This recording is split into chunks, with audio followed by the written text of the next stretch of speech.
Hi kids, this is teacher Vidya. My aim is to make you all to explain arguments for Orientalism and Anglism. Knowing English helps us to read and learn about different parts of the world. Knowing Hindi, Tamil and other native languages are important so we can communicate and read beautiful native literature. Today we will learn about what the British thought about education in India in native languages and the need for Western education in English. Orientalism was a school of thought on education which believed in promoting the learning of ancient languages, cultures, and literature of the East, especially India. Its main supporters were Warren Hastings, who set up a madrasa in Calcutta for the study of Islamic law.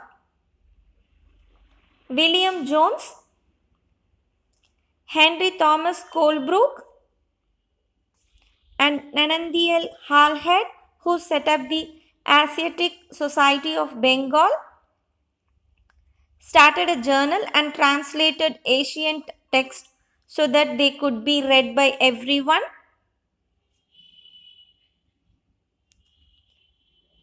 Janandan Duncan, who set up the Banaras Hindu College for study of ancient Sanskrit text. Anglism was the opposing school of thought which believed in promoting Western education with English as the language of instruction. Its main supporters were James Mill, Thomas Macaulay, who wrote a minute on Indian education which led to the English Education Act being passed in 1853. Charles Wood issued an educational policy called Wood's Dispatch, which led to the universities being set up and changes in the school system. The Orientalists argued that knowledge of Indian laws and culture was important for the efficient administration of the country. Furthermore, promoting Indian education would build respect for the British rulers in the minds of the Indians.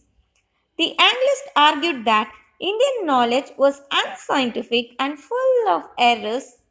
Science and technology could not be taught in ancient languages and could only be taught in English, and a Western education would help civilize the nation.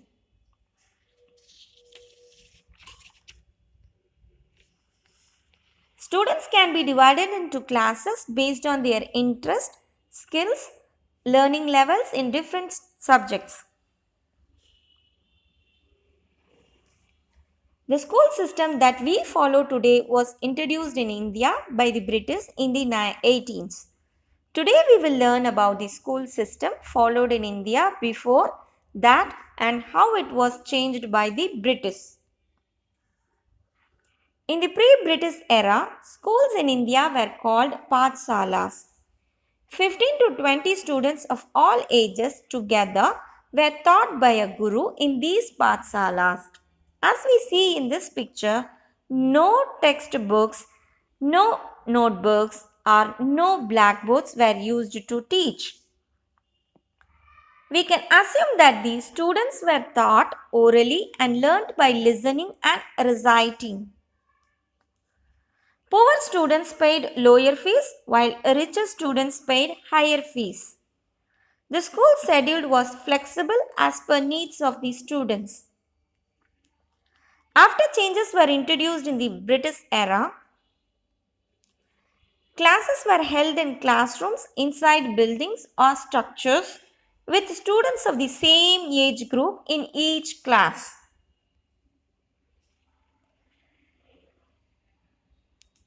The Guru followed a fixed timetable and taught with the help of textbooks, and students learned by reading and writing. There was a fixed fee structure and school scheduled. The British introduced many rules, schedules, and routines in the school system and made the system very stricter and less flexible. We know this as students had to wear uniforms and sit in fixed places. The guru had to teach a fixed curriculum.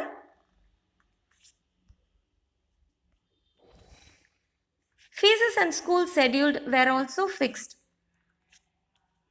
The children of poor peasants could not afford the fixed fees and could not attend school regularly as they had to help in the fields, especially during the harvesting season. There are different views on how teachings in school should change. Some feel that examinations should test what students have understood and not what they have memorized. Some feel that students should conduct more experiments and read books other than textbooks.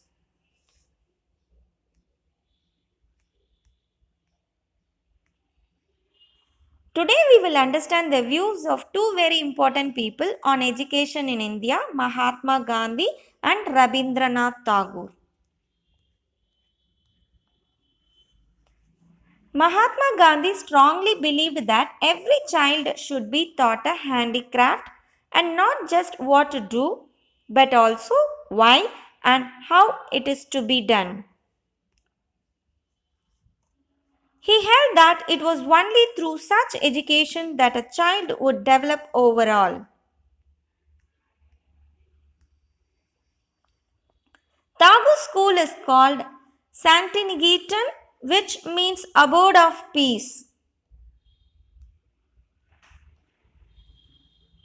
Classes were still held out in the open as Tagore believed that students should connect with nature.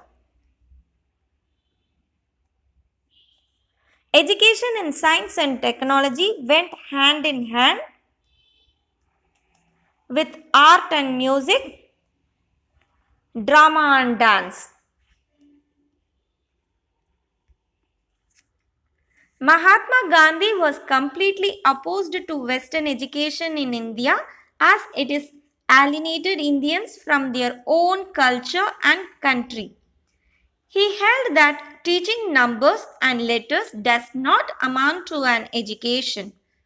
Rabindranath Tagore was not completely opposed to Western education and he believed that education should include both Indian and Western elements, including science, technology, art, and music. However, he was opposed to the school system used by the British, where students were made to read and memorize textbooks.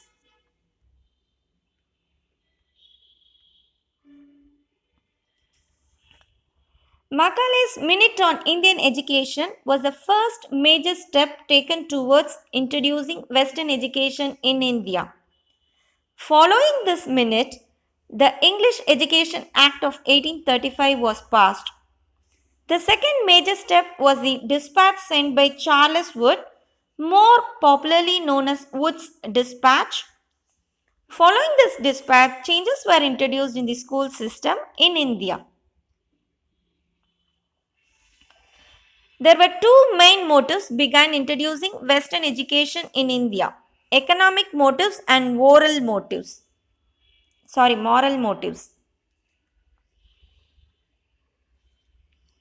The main economic motive in introducing Western education was to prepare Indians for government jobs. Indians who had learnt English would take up the job of clerks in government offices. The British would then have plenty of cheap labor available in the country. They would not have to bring people in from outside the country and pay high salaries. Due to their knowledge of native languages, including Hindi, such Indians would also take up jobs of interpreters and translators. This would help the British administer the country more effectively. Furthermore, on learning about the way of life of Europeans, the British believed that Indians would begin to respect and desire that way of life for themselves. They would begin to imitate the West and purchase European goods. This would provide a huge market for European goods in India, helping the British and other Europeans earn large profits.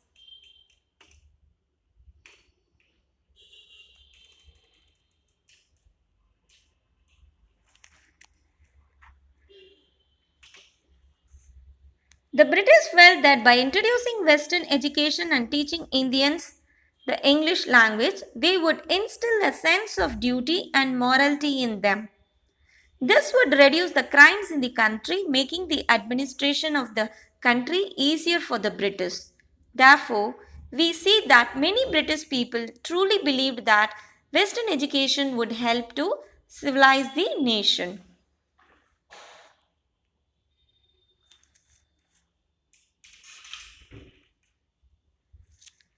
Learning a new language is always useful. It enables one to communicate with the people from other parts of the world, learn about their way of life, read their literature. In the same way, English greatly benefited India.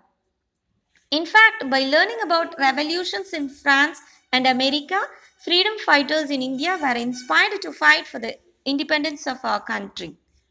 Furthermore, knowledge of English has helped India become part of the global society. However, English was only one aspect of Western education in India. Students who were a part of this new system of education were alienated from native languages and cultures passed down over centuries. They may have felt less pride for their own country, making it easy for the British to rule over the country. Thank you so much, kids.